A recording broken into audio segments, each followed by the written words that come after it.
welcome to this week's edition of It's Your Call, brought to you by Quit Now. This is where we have a look at 6 umpiring decisions from the previous round.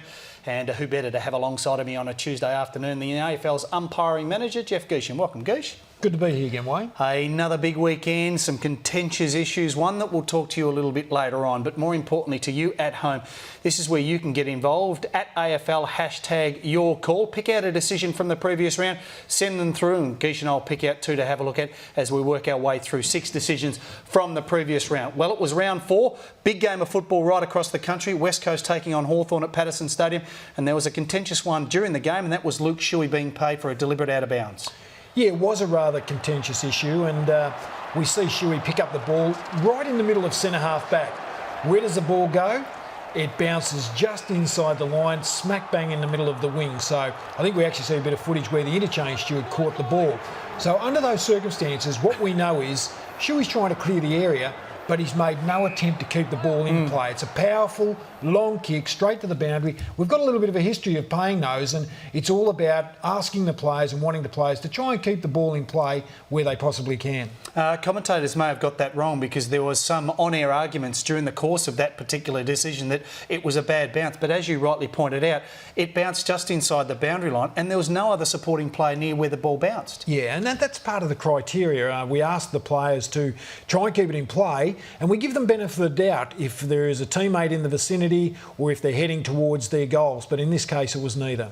All right, well, I think the next out-of-bounds decision, he got away with this one, Matthew Stokes. I was down in Geelong and saw this one. He did a good job disguising it. Yeah, he did a great job, and it's a little bit similar to the other one. However, on this occasion, he's near the boundary, looks inboard, but he kicks a torpedo down the line. But I think we'll see a graphic in a minute that quite clearly showed that Matthew had no options. When he received the ball, he sort of had a look down, saw there was a couple of Richmond players in the defensive area, nothing for himself to kick to, and under these circumstances, he took the option of going long and strong to the boundary line area, probably got the result he wanted, the ball went out of bounds. Yeah, I think he did a reasonably good job sort of hiding the fact that he was trying to kick a really bad torpedo. Next decision that we'll have a look at, going back to the Hawthorn West Coast game, it was a classic tight-fought game. Holding the ball, incorrect decision. Yeah, in this particular game, it was a very tight, tense game. We see Osmond dive on it. At that stage, it was illegal. However, we also saw the ball spill out the back. And then his teammate, I think it's Josh Gibson, comes in and grabs the ball, and he actually takes possession. So the free kick was paid against Osmond, but in this case, it should have been a ball up, basically because the ball did come out, and the fact that his teammate, no, it's not Gibson, I think it might be Young Hill. Yeah, it's Bradley Hill. Bradley Hill grabbed the ball as well. It should have been a ball up. So Hawthorn were very unlucky in this situation. Yeah, it was certainly an action-packed game, and Michael Osborne a little bit stiff there. This is the one that I picked out from last weekend, the Bulldogs and Melbourne. An important stage third quarter, an incorrect disposal wasn't paid against the Bulldogs, which resulted in a goal. Yes, and it was a very important stage of the game. Melbourne were coming back. We see Jones take the ball there. We saw Frawley overcommit and end up past the goal line. Frawley jumped to his feet, turned around and chased Jones, who looked for options. He had a look, thought about it, took his opponent on, and then didn't make a genuine attempt. The key thing here is probably didn't have a prior opportunity, but he didn't make a genuine attempt. He just basically let the ball go when tackled and should have been penalised for incorrect disposal, not making a genuine attempt. But in that instance, is it not plausible for Liam Jones to argue the fact that it was stripped in the actual process of tackling? Yeah, I think if you look closely at the tackle, you will see that Frawley's tackle came across the chest. He had the ball in one hand, and through not making an attempt, he basically just let the ball go. So would have been really pleased if the umpire had paid holding the ball.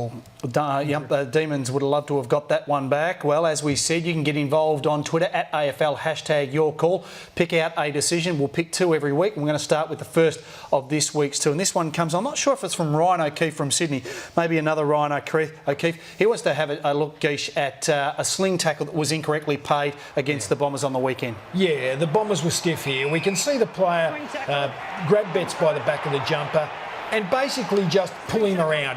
He didn't actually sling him into the turf, drive him into the turf, what the sling tackle is all about. He just virtually pulled him around, and there wasn't enough force, and there certainly wasn't that secondary action where he drove him into the turf, just basically put him off balance. So should have been a play on call. Okay, there you go. The second of our Twitter decisions that we'll have a look at. This one's from Nathan Drudy, and this going back to the Hawthorn West Coast game once again.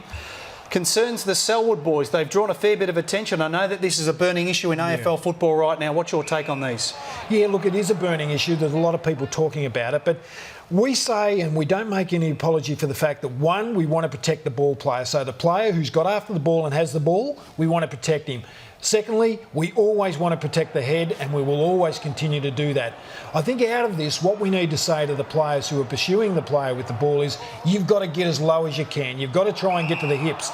Some of these tackles are quite clumsy, Wayne. Like, people can say what they like, but if you get low, you don't run that risk. And I understand, yes, the players have propped, the players have stopped, they might have dropped their knees a little bit, but that's just a normal reaction when you're trying to evade or you're trying to get away from a tackling player. So no problem with any of those. And like the Melbourne game a couple of weeks ago, when the free kick high was very lopsided, there was a lot of clumsy high tackles that we had to pay, and the ones from that Hawthorn game were very similar. Do you think that we've actually got an issue in the AFL now where players are looking, I'm not just pointing the finger at the Selwoods, because I think there's a host of players that look to possibly exploit some of the opportunities to draw head-high tackle? Yeah. Look, it's a really interesting one, because what we've found is that because we protect the ball player so much, people will try and take advantage of it. They know that we'll protect that player, and some players will try and take advantage of that by trying to milk a free kick. Our umpires have got to be really diligent, really observant, and make sure that where there's an obvious trying to milk of a free kick, we call play on.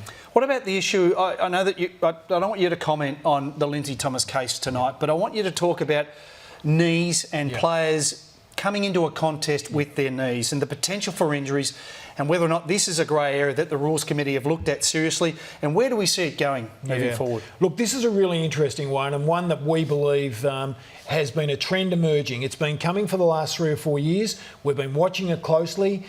Through the middle of last year, when we saw a couple of players cop fairly serious injuries, including one in the waffle with young Jamie Graham over there for South Fremantle, where he broke his leg and got a bad knee injury as well, we've been monitoring.